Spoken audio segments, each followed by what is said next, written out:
First and foremost, I want to give all praise, honor, and glory unto Yahweh, Bahashem, Yahweh Shai, Bahashem, Rakakwadash. Next, double honors to the head apostles / elder bishops of Great Millstone who teach and who rule well. Peace, blessings, and safety to all you sincere Akim. Keep pushing, keep believing, and keep the faith, regardless of whether people hear or forbear. And this is a quick lunch break lesson, and I'm going to be speaking on some current events, some world news. I've been meaning to bring this out for a while, but I want to go into the topic of BRICS, the BRICS nations, okay? And essentially what that is it's a conglomeration of different nations that are rising up against Esau, Edom, and America, which is Babylon the Great, to try to economically attack the United States, okay? And essentially what they're doing is they're banding together to create a new monetary system that is going to rival the American dollar as the worldwide currency. And what this is going to do is it's going to weaken the potency of the American dollar and cause inflation. And it's a part of indirect warfare. Okay, and this lines up with prophecy. You know, as we read in 2nd Esdras chapter 9, let me bring that out. It tells us, here it is, 2nd Esdras chapter 9, it says, "He answered me then and said, measure thou the time diligently in itself." And how do we measure the time? We stay occupied in the prophecies, and we're watching the news, world events, current events, to see how these things line up with biblical prophecy, so that we know when the Lord is coming. And of course, no man knows the hour or the day, but we gotta watch the times. We gotta watch the signs of the times. So let's just go ahead and read that real quick. 2nd Ezra chapter 9 in the Apocrypha, verse 1, and it reads, "He answered me then and said, measure thou the time diligently in itself, and when thou seest part of the signs past, which I have told thee before," verse 2, "then shalt thou understand that it is the very same time wherein the highest will begin to visit the world which he made." So, the beginning of sorrows, war, famine, the issuing of the MOTB. We got to be keeping our eyes and ears open, measuring out the time diligently to make sure, Salakia, to make sure that we're keeping up and we're paying attention to know that the Lord's coming is here. Preparing ourselves, getting ourselves ready. As I did in my street sermon about the 10 virgins. Okay, that's Matthew chapter 25. So we got to make sure that we keep our oil in our lamps, and part of that is by paying attention to what's going on with world events. So I'm gonna go ahead and go back, but this particular prophecy is this is not exactly fulfilling it, but this is the beginning of that right here. And this is in the book of Obadiah, chapter 1, which is only one chapter, but it talks about how the nations will rise up against Esau, Edom, those that he was confederate with, because really all of this is coming because the Lord, Yahweh Bashem Yahweh Shai, has a controversy with the nations of the earth, and that is the controversy of Zion. How we've been mistreated, how we've been plagued, destroyed. The different nations have licked our wounds, so to speak, that Esau, Edom has inflicted on us, as I spoke of in the parable of Lazarus, okay, which I believe is Matthew chapter 15. Salaki if I got that correct. But so the Lord, he's the one that's bringing all these things. As a matter of fact, let me find the scripture real quick. I think it's Proverbs 21 and 10. I believe that's it. Let's just see. Nope, this is not it. I'll just search it up.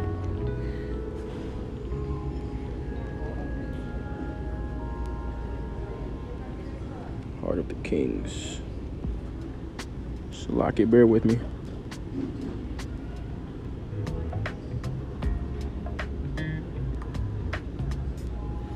Hang on. The heart, meaning the mind of the kings, is in the Lord's hand. Okay, Proverbs 21 and 1. So I had the chapter right, wrong verse. Proverbs 21 and 1. And it reads, the king's heart is in the hand of the Lord, as the rivers of water. He turneth it whithersoever he will. So the Lord is the one controlling all these things. He's creating the chaos and the turmoil that's bubbling up, preparing the world for World War III. Okay, the Lord is the one. It's His will to do these things. Okay. Now, with that being said, once again, this is kind of the beginning of that prophecy where the nations rise up against Esau, Edom. We're going to go ahead and read that in the prophecy of Obadiah. I'm going to go ahead and start. I'm just going to read a few verses just to hit the point, and we're going to go on and read a little bit about BRICS. So let's go ahead and start. Obadiah chapter 1, verse 1. The vision of Obadiah, thus saith the Lord Yahweh concerning Edom, we have heard a rumor from the Lord, and an ambassador sent among the heathen. Arise ye, and let us rise up against her in battle. The chief dwelling place of Edom is the daughter of Babylon, which is America. Also described as the border of wickedness in Malachi chapter 1. Let me just get that right quick. I'm going to get the daughter of Babylon, so we know that Esau, Edom is running Babylon. Let's see. So that's Psalms 137.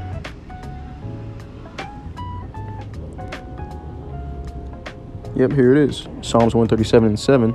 Remember, O Lord, the children of Edom in the day of Jerusalem, who said, raise it, even to the foundation thereof. Jerusalem, a people before its a place, according to 2 Chronicles 6 and 6.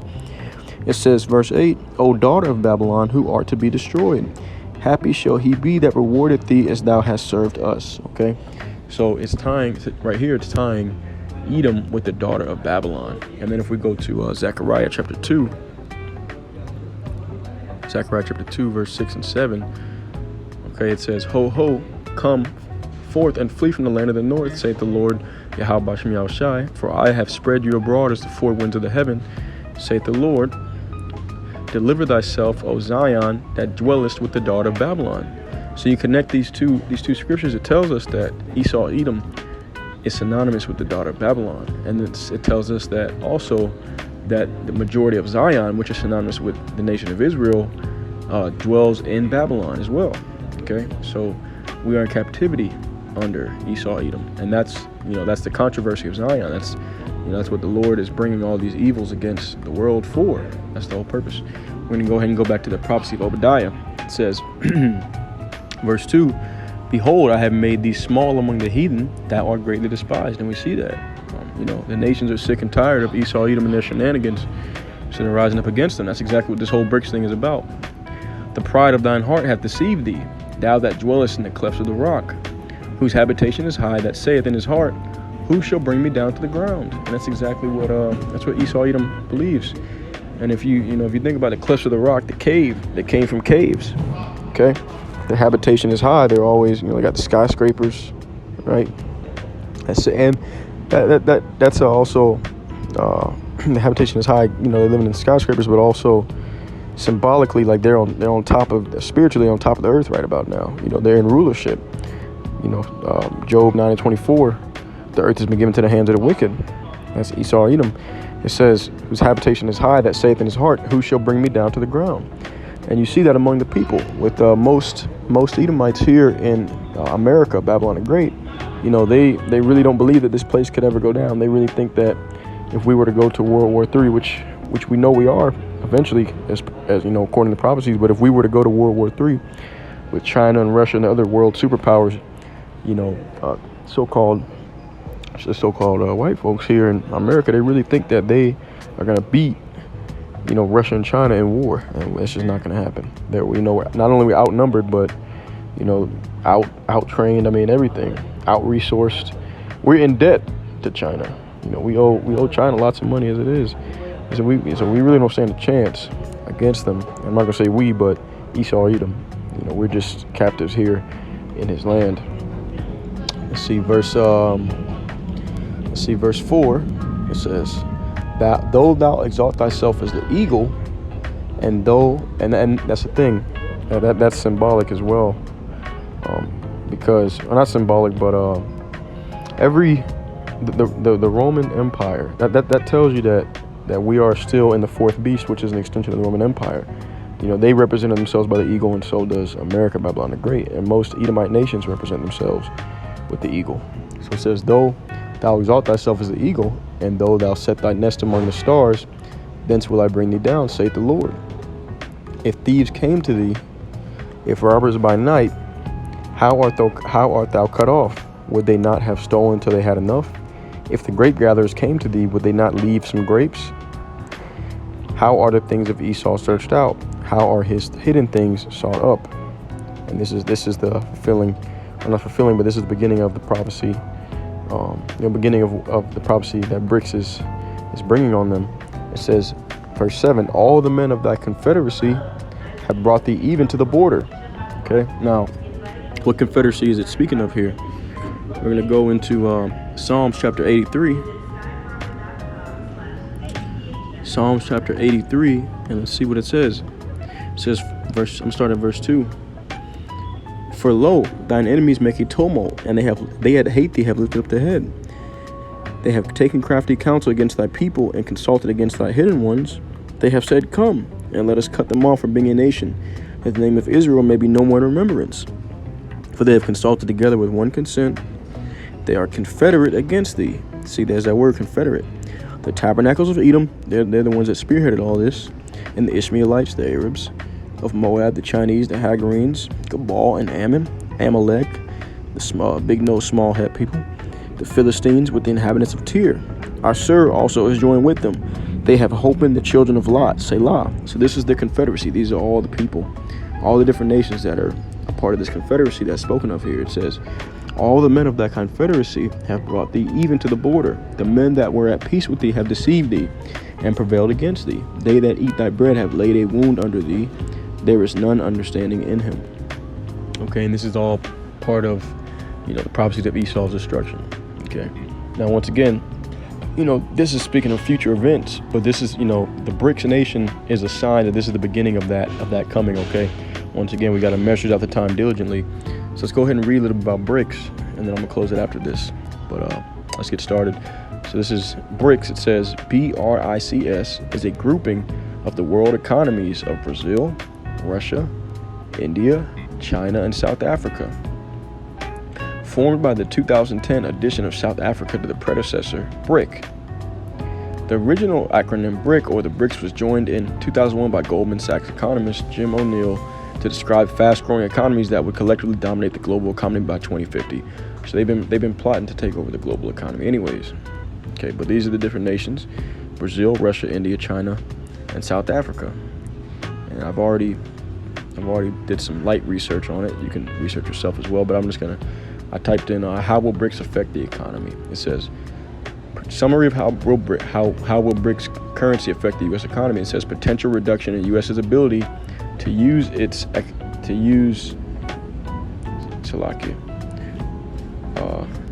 economic power. Possible decline in dollar's dominance as a global reserve currency. That's exactly what's going to happen, and that's going to create the the poverty over here, the famine, all that stuff, man. It's all going to come from this.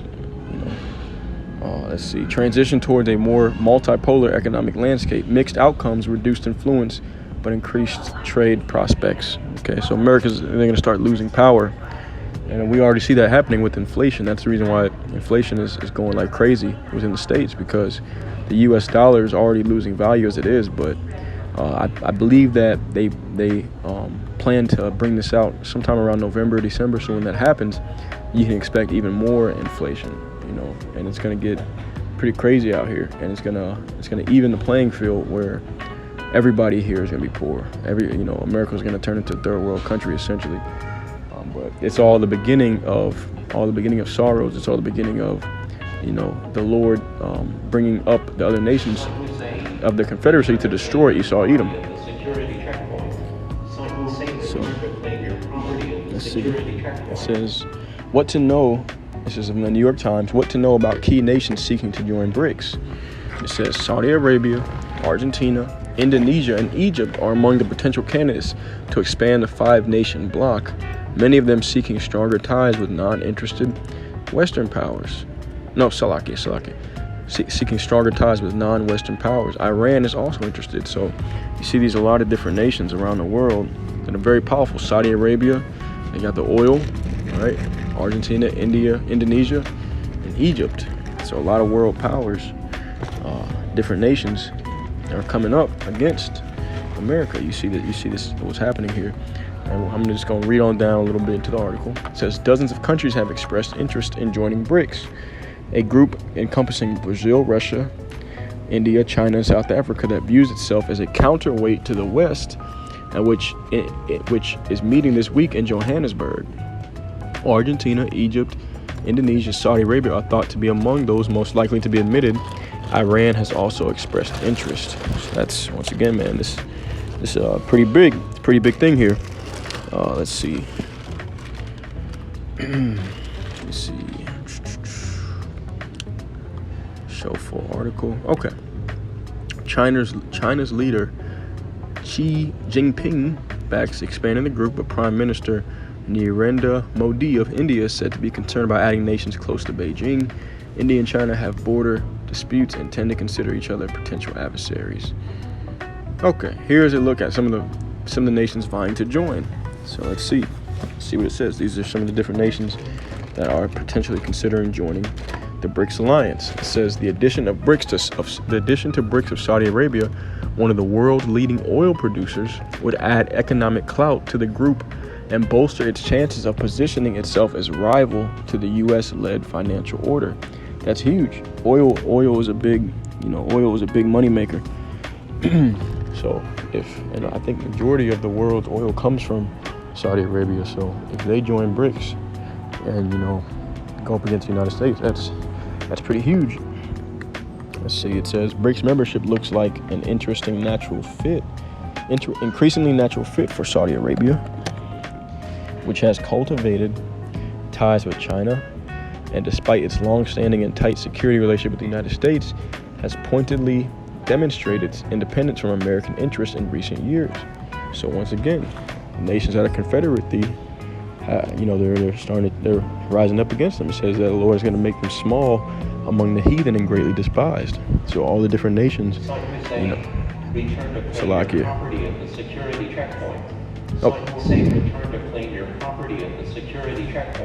Okay, so all the different nations are going to rise up against Esau, Edom, the so-called white man, and he's going to be small and greatly despised among the nations. And we already see that happening. Let's see what else it says. Last year, Saudi Arabia cut oil production just when the Biden administration thought it had secured an increase. In February, it restored diplomatic ties with Iran, which is a major enemy of the United States, signing the deal in Beijing. And despite American pressure to support Ukraine in the war with Russia, the kingdom, like other Arab countries, has remained steadfastly neutral. So they don't really want to get involved. They don't want to pick a side, but looks like they're increasingly moving towards the side of BRICS and the nations that are rising up against the West. It says, for Saudi Arabia, it may seem like good geopolitics to cultivate relationships with major partners who, unlike the United States, do not cavil over human rights, but could also be good business. The country of more than 32 million people, many of them young, is seeking to diversify an almost entirely oil-dependent economy. Okay, Saudi Arabia is the BRICS Club's biggest trading partner in the Middle East, with trade reaching $160 billion last year, the foreign minister, Prince Faisal bin Farhan, said in June. Okay, let's read the next one. Argentina, with nearly 46 million people, has the third largest economy in Latin America after Brazil and Mexico. Its backers in BRICS include India, Brazil, and its largest trading partner in China, with which it has increasingly close financial ties. Okay, so let's see. I'm gonna just read on down. It says, I want to read this right quick. It says, the BRICS are, for my country, an excellent alternative for cooperation in the face of a world order that has been working for the benefit of a few. He wrote to the organization in May 22, and that he is Argentina's president, Alberto Fernandez. So he's really throwing shots. He's saying this is a great alternative for cooperation in the face of a world order that has been working for the benefit of a few. And that benefit of the few is Esau Edom, because with if you look at American history and world news, pretty much what America does is they go into poverty-stricken or countries that don't have as stable of government infrastructure, and they extort these people. You know, they attack them, they take their resources, or what they'll do is they'll artificially create instability through civil wars and stuff like that, and then they'll fund a rebel regime to take over. You know, they'll fund a rebel regime to take over that land, and of course, you know, for that country to become tributaries to the United States, in order to set up, you know, different, in order to set up a deal of some type that's favorable to the United States and the Western nations. That's pretty much what they do. And that's why a lot of different nations and military leaders in other countries, they're ostracized as terrorists and stuff like that, because the United States it's really propaganda to justify what they're doing, to justify their extortion. But so he's kind of taking shots at the United States for that right here. It says he called the new development bank, which was created by BRICS and which Argentina wants to be a part of, the institutionalization of a new world order focused on development and away from the financial speculation that has caused so much damage to our countries. All right. Okay, here we go. Let's see Iran. Iran, which holds the world's second largest gas reserves and a quarter of the oil reserves in the Middle East, applied to join BRICS in June as part of its efforts to strengthen economic and political ties with non-Western powers. Iran's cooperation with BRICS has mutual benefits. Iran's economy ranked the 22nd largest in the world last year, with a GDP of about $2 trillion, has been plagued by inflation, slow growth, and U.S. economic sanctions. So see, they're already angry because it says they've been plagued with U.S. economic sanctions.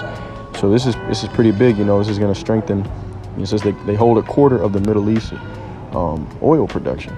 Okay. So once again, man, you know, we see this is all pretty pretty big stuff here. Let's see.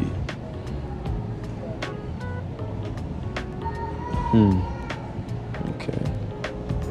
I think I'm gonna close out the video. Yeah, I think I'm gonna close out the video. Actually, you know what? I'm gonna hit a few more points, and I'll wrap it up.